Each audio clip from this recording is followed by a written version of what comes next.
ممكن تتفق أو تختلف على إن الثورة الجزائرية من أعظم الثورات في العالم، لكن عمرك ما هتختلف على إن الثورة دي كانت ملحمة وطنية قام بها الشعب الجزائري الحر ضد الاحتلال الفرنسي والحفاظ على الهوية الجزائرية.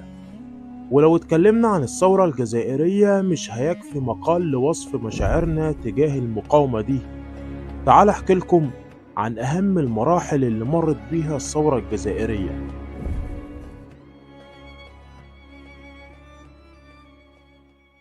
كل الثورات اللي شهدها العالم بتمر بثلاث مراحل: أولهم مقدمات أو أسباب الثورة، ثم بعد كده اشتعال الثورة، ثم الآثار المترتبة على الثورة دي.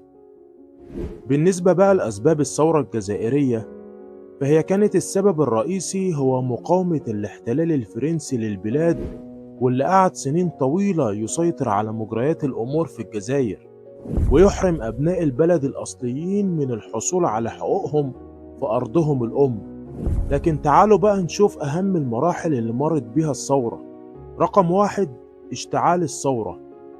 ما كانش فيه وسيلة تانية للشعب الجزائري إلا الكفاح المسلح ضد الاحتلال، وعلى الرغم من أن الجيش الفرنسي كان مسلح وعلى درجة كبيرة من الاستعداد العسكري، إلا أن الثوار الجزائريين أصروا على المقاومة. فبدأ تشكيل جماعات مسلحة صغيرة كده، ما كانش معاها إلا البنادق والألغام، لكنها بدأت فعلا في تنفيذ عمليات عسكرية ضد الفرنسيين وكلفتهم خسائر كبيرة. كان لابد للجماعات المسلحة دي إنها تبدأ في عمليات عسكرية منظمة، وإنهم يحولوا شوارع الجزائر لكتل من الجمر تحرق في الاحتلال.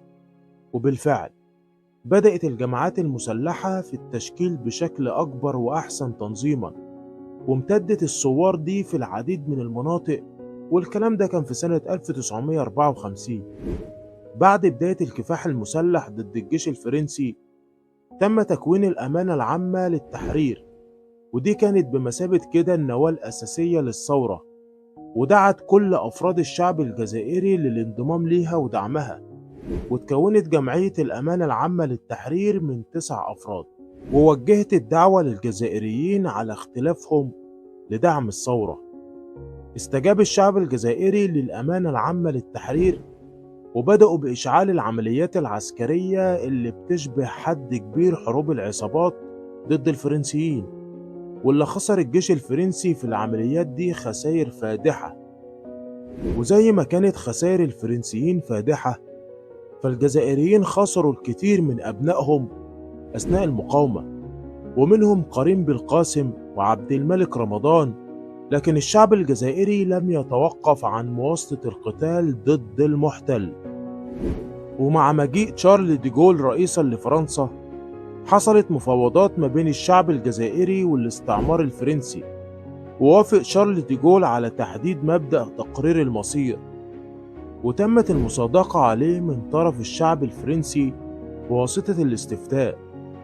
وانتهت المفاوضات دي بإبرام اتفاقية اسمها اتفاقية إفيان سنة 1962، ووقع عليها كريم بالقاسم رئيس الوفد المعارض. وفي اليوم التالي أعلن الرئيس الفرنسي وقف القتال ما بين الطرفين.